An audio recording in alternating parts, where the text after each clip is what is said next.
Welcome back to Serengad, and today I'm so happy. My daughter came from school yesterday, and her name is? My name is Abby Kimani. Yeah, one of my favorite children. All my children are favorite to me. I'm her favorite daughter. Okay, that is Yes. arguable when we go to another session, but I don't have another one. Anyway, over the holidays, I've been talking to parents.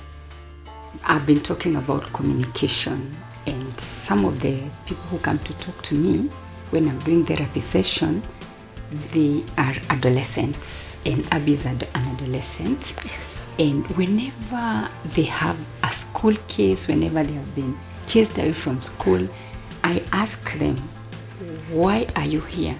Why are you not in school? And they always seem to actually attribute their absence from school to their parents. What's the issue? Communication. More often than not, they will say, my mom triggers me, my father triggers me. We have communication issues. And I thought, why not ask Abby what communication looks like? Because parents blame children, children blame parents, and you're here. I am. So, what makes children to be triggered so much when a parent means to ask a question, but somehow it keeps on backfiring, coming out wrong, and adolescents and teenagers keep saying, my mom doesn't know how to talk to me. Yeah. Okay.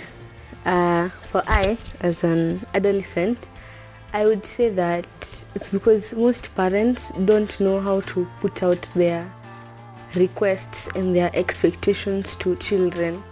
As a child, we have expectations from our parents, and that is why you're able to, or I am able to confidently ask my mom for chocolate that I know is hers, because I have expectation that as my mother, she'll give it to me.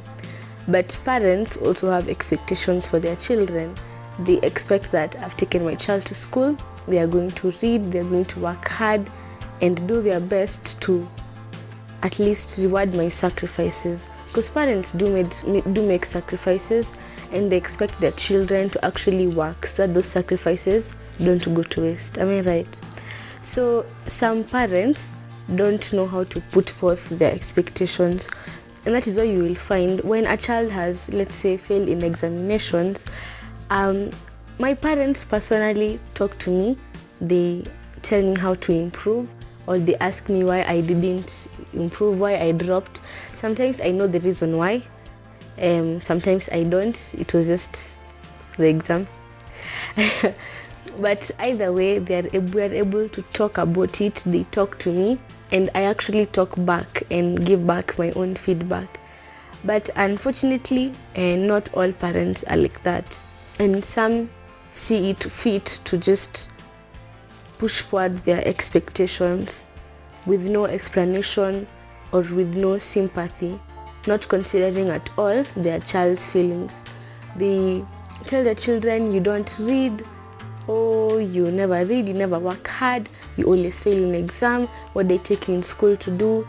But what they fail to realize is sometimes your child has read very well, they have worked so hard, but what is not tested in the exam, what they have not read for is what is tested in the exam. Sometimes it just happens like that. Other times you have to understand that they're under a lot of pressure. Maybe they didn't get enough time, maybe they are occupied, maybe your child is not okay and it's because of you, and you just keep adding more stress and you're piling problems on top of problems. But I just ask all parents out there, if you actually want to get the reason as to why there's a certain problem with your child, talk to them, don't talk at them. And you actually let them do the talking. As much as you're talking to them, give them a chance, let them talk, let them express themselves, because the chances are the child is having a lot of things to say to their parents, but they can't because you've never given them an opportunity to, or you always make it seem as if they can never do so. Yeah. Okay.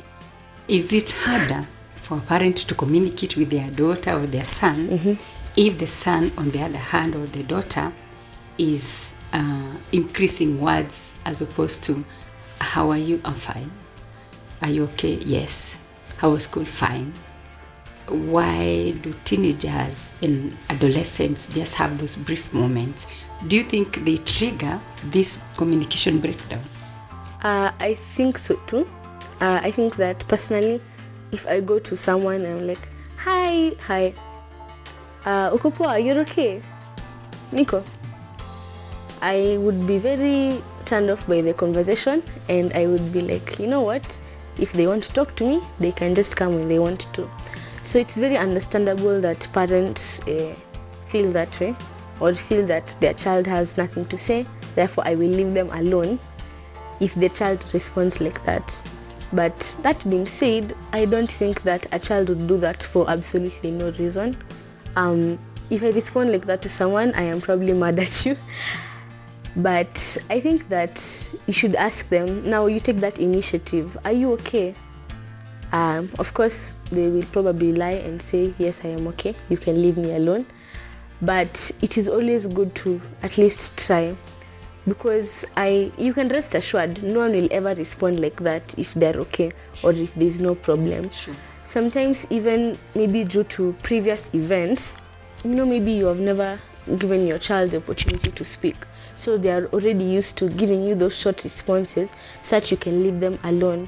So when you now try to make that connection, they won't recognize that you're trying to make that correction because they have the past image of you in their mind. So they will continue responding like that.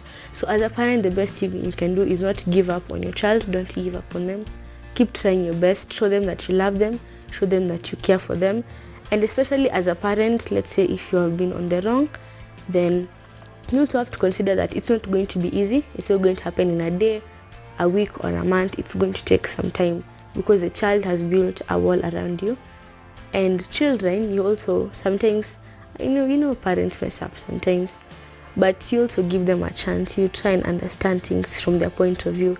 Yes, they did things wrong or they hurt you, but you always have to put yourself in their shoes. Maybe they're trying and you're giving them a hard time.